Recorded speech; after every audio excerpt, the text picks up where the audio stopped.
5 must-have tools for detailing efficiency. Hi, I'm Ivan. I'm Nick. This is DIY Detail.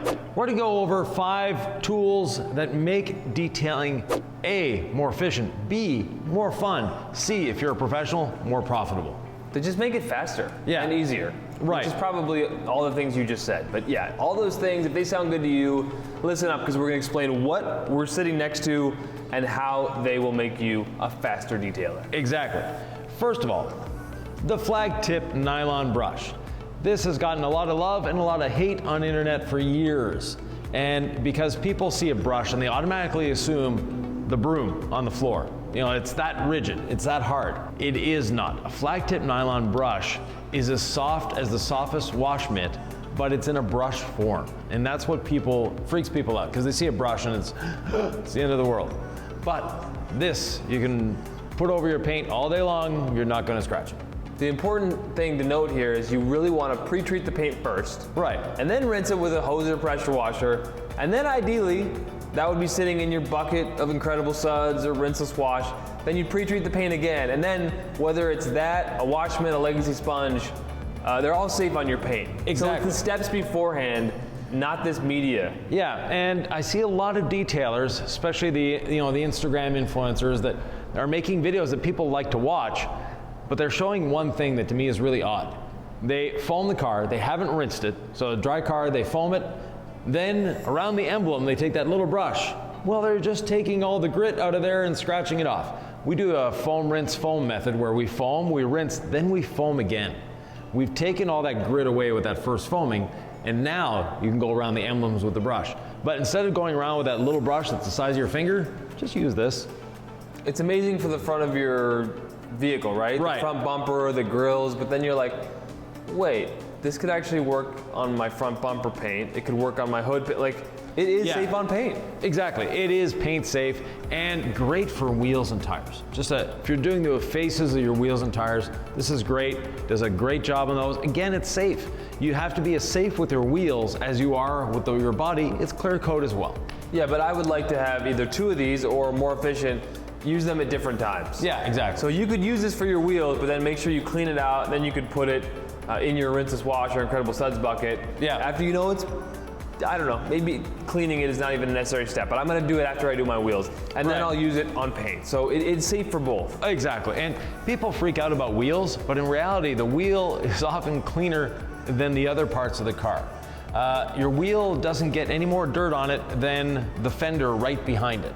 So, detailers have for years, I need special wheel towels and special wheel brushes and all that. It's really not necessary. When you look at it logically and when you actually do it and check it out and think about it, there's not more dirt on the wheel than there is on the rest of the car.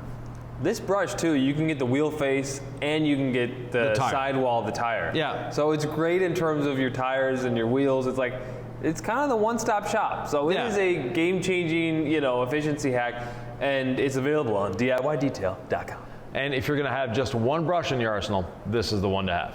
Not everything here we sell, by the way, so just keep that in mind. So, this one's done. Let's move it out of the way. Next, your pick. Let's go with the legacy sponge. If we're talking about washing the car, I think this is another versatile and incredibly useful tool in your arsenal. This is great for rinseless washing. It's also perfectly fine for Incredible Suds. So exactly. It's a versatile wash media, and it will last you hundreds, thousands of washes. Just buy the dang thing and you'll have a wash sponge forever. Right, and the same people that were freaking out about the brush are freaking out about the sponge because they've been told for years, never use a sponge on paint. You're right, don't use the dish sponge on paint, but use the legacy sponge. This is designed specifically, it's engineered to work with a rinseless wash, to work with Incredible Suds, and to clean your car safely.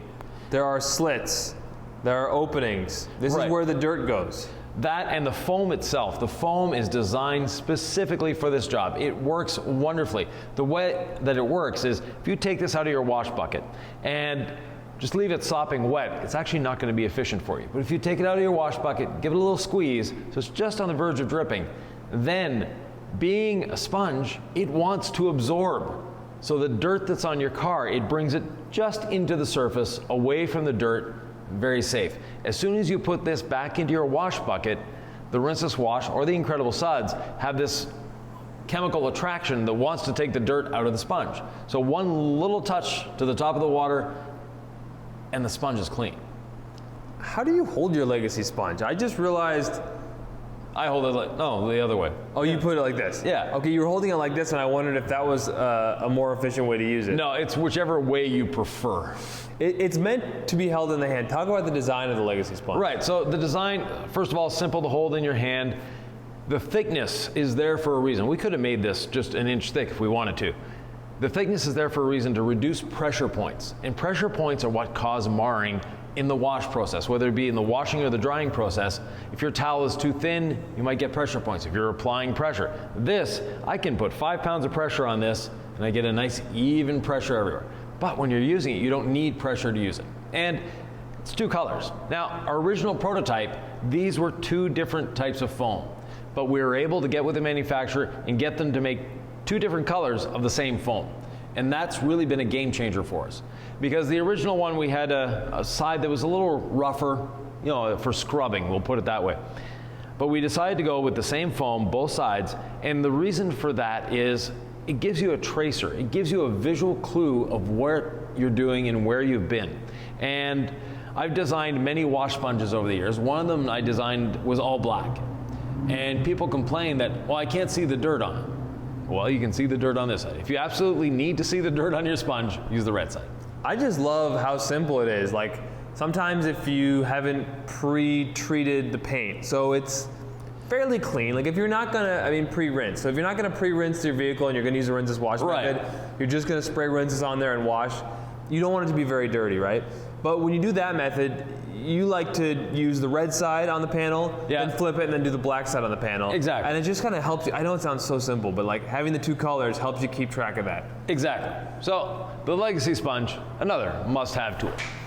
Well, see you later. Yeah. Now, we couldn't decide which one of these 3 was the best. So we're going to talk about all 3. We had a debate. We started with the wool, and I was like, but I don't know. I really like the rotary jeweling pad.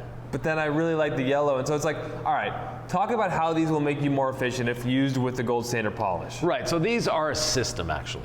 They were designed in conjunction with each other and to play off each other. So we'll start with the most aggressive, or actually detailing, you're always better to start with the least aggressive, so we'll do that. The least aggressive is our red rotary jeweling pad. What makes this different than most pads on the market, first of all, is the thickness. It's a lot thicker than most pads on the market. It's 1.25 inches versus 1 inch or 3/4 inch, and some are even thinner than that. That thickness combined with the waffle surface and the ultimately very, very fine foam gives you the best jeweling ability you could have. And by jeweling, we mean bringing that paint up to a gloss level you've never seen before. It's an amazing way to finish polish. If you've never used a rotary, this is the pad to use, the gold standard polishing system. If you're curious about what the system is, you're new to the channel, we're gonna have a link below on what the rotary jeweling pad does and how it works within the system. Exactly, and we call it the rotary jeweling pad. Yes, you can use it on your DA as well. But on a rotary, it just excels. For lack of a better pun, it shines. A must-have pad. It is fun to use. If you've never used a rotary in your life, this is going to take the fear out of using a rotary. Yeah, the gloss is amazing. Yeah. Next, our yellow waffle pad, our most versatile pad. This is a great pad for one-steps. It's our best-selling pad. Yeah. I tend to tell people if you're going to look for one pad in the system, this is the one. Right. If you can only afford one pad, this is the one pad you want to afford. They're not expensive. They work. Again, a waffle surface, and we specifically have waffles for a reason. Much thinner than the rotary jeweling pad. Yeah, and the reason for a waffle is better cooling ability. The cooler your pad runs, the better your cut will be and the better your finish will be. That's one advantage to the waffle. The other advantage is user experience. When you're polishing, a flat pad tends to be grabby, tends to want to move the machine around, whereas a waffle pad conforms itself a lot better to the surface because it's very rare that we're polishing a perfectly flat panel. And this actually gets better coverage over the paint than a flat pad because when you're using this, it actually squashes down just a little bit. We have more surface area here than we do on a flat pad. That extra surface area gives you that better cut and that better finish. How come? More surface area means more surface area working for you. Oh, it's so interesting. I just know that when I use it, it feels like it never gets hot. Yeah, it doesn't. And I think of teaching a beginner as someone, I'm like, the number one thing to remember when you're polishing paint is to avoid heat. Yeah, heat is your enemy no matter what you're doing. Because you can't really mess up paint if you're not getting it hot. No, exactly.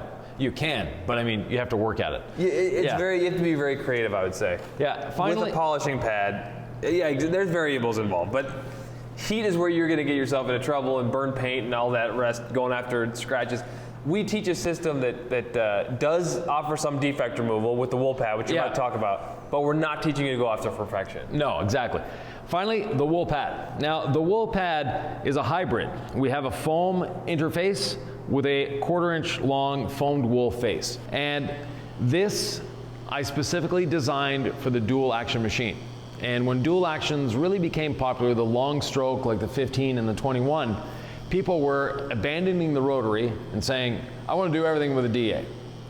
Well, the problem with the DA is you put a foam pad on it, it's going to cut. If you put a microfiber pad, they create too much heat in my circumstance or my thinking, they create way too much heat. Wool runs much cooler than microfiber. And wool has the advantage of being very aggressive in cutting, but it also finishes down really well. Yeah, you get substantial cut, good finish. And on certain paints, like we did one today, all you need is this wool. Like if you're a working detailer and you're trying to do one steps and send them out the door, this will give you cut and finish that is satisfactory on most paints. Oh yeah, definitely. A super soft paint, you might get a bit of micro marring, but other than that, great pad, long lasting as well. So the micro marring, then you could finish out with either this on a rotary or this on a DA. Yeah, now we have 3 pads. We never condone doing a 3-step. It's one step or a 2-step. And if you're doing a 2-step, start with this one. It's going to be faster. You're going to have to do less passes than trying to do a foam pad. So yes, you're going to cut, you might leave a little marring, but either one of these other pads will get rid of any of the marring this could have left behind. If you have a rotary and a dual action polisher and you're like, which one do I use? Do a test spot. See which finishes down better. But chances are, if you just have a dual action polisher, then you'll just use the yellow pad and you'll get great finish. Yeah, exactly. So, speaking of pads, we always ask people to use a damp pad. So, let's see if these pads fly. And they do. Hey, perfect. You can use them as a Frisbee. So, we always say to use a clean, damp pad and never put clean polish on a dirty pad. We have videos that describe different ways of cleaning your pad and maintaining your pad. But if you're a professional detailer or even a serious hobbyist, this is one of the best investments you can make in your pad detailing regime. Pad washers are great. Yeah. You can attempt to do this at home with a bucket, and it's a video, I'll put a link down below. You teach people how to use a bucket. Yeah. With a little bit of rinseless wash in there, and you can dunk the pad in there and free spin in another bucket.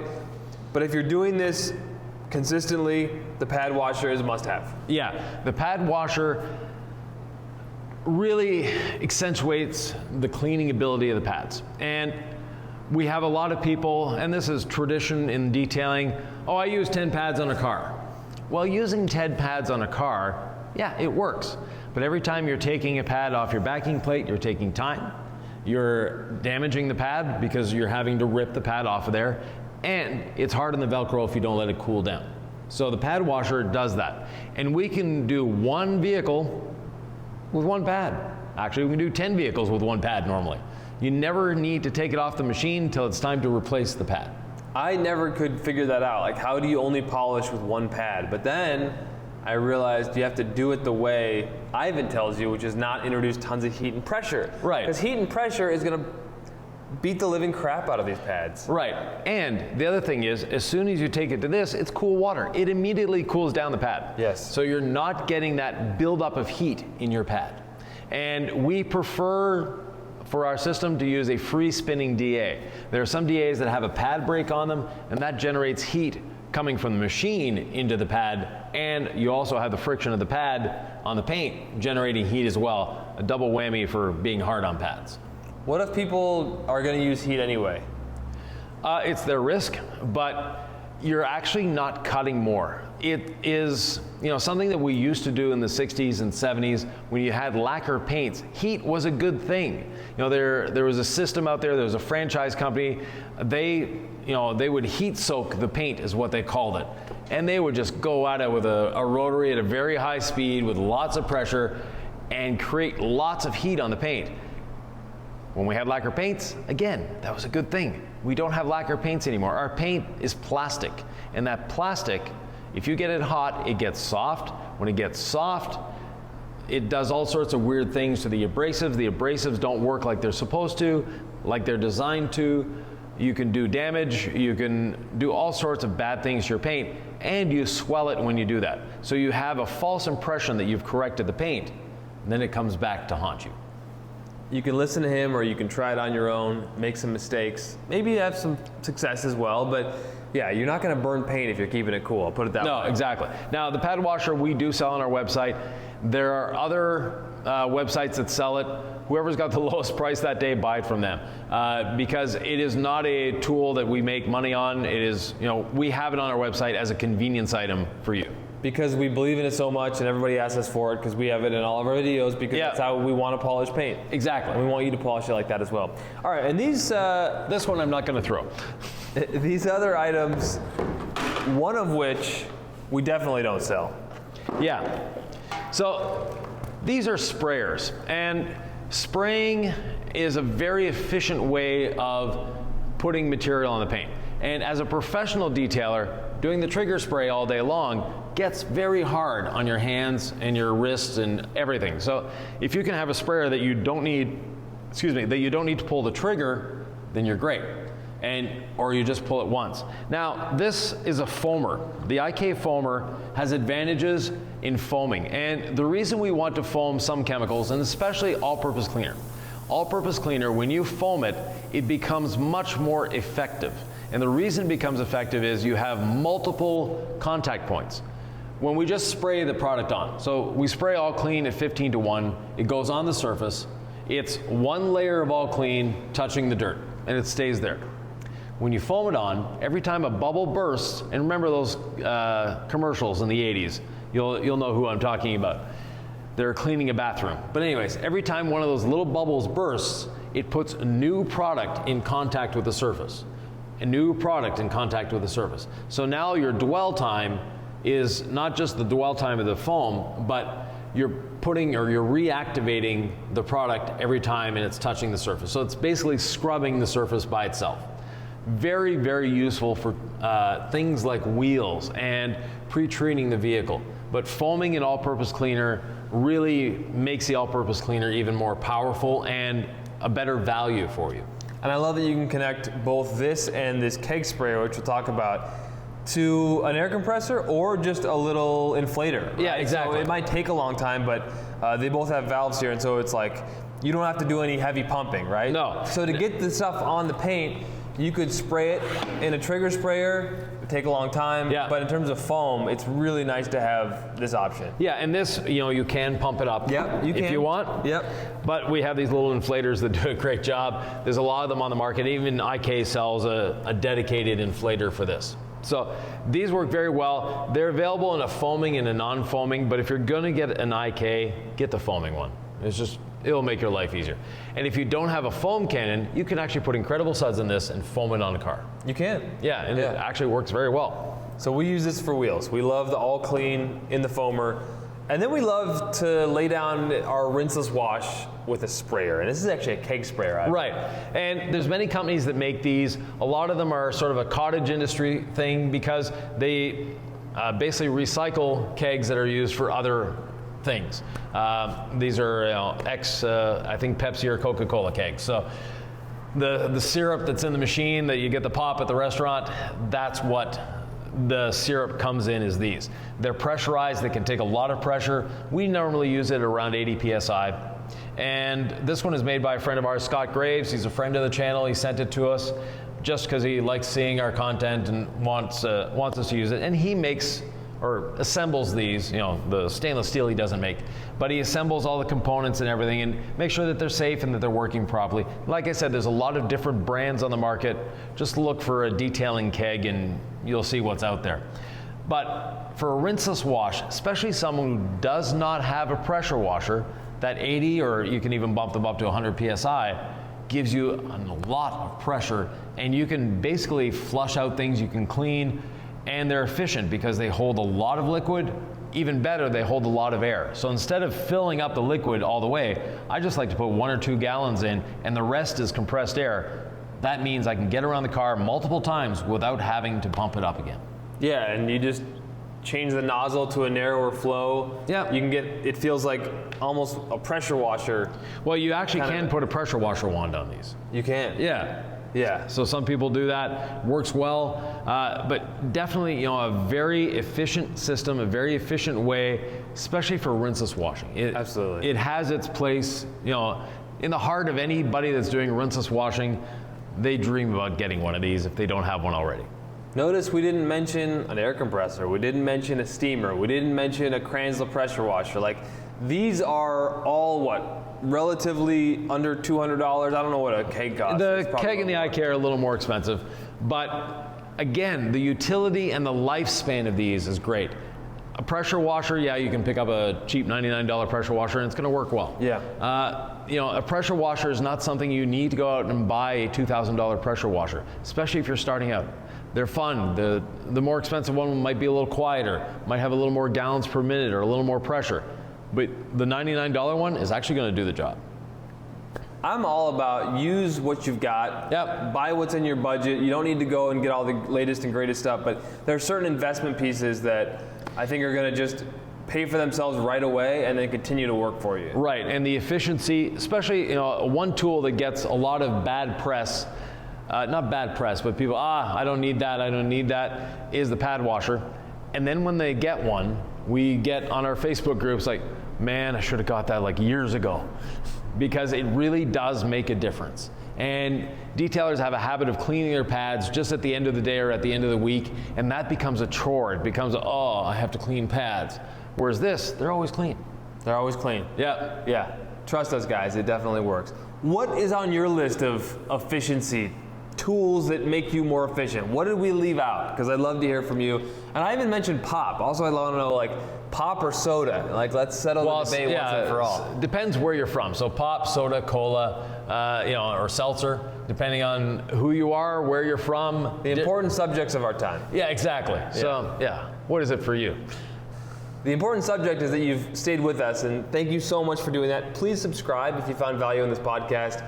We have so many more podcasts, and we hope you join us right here.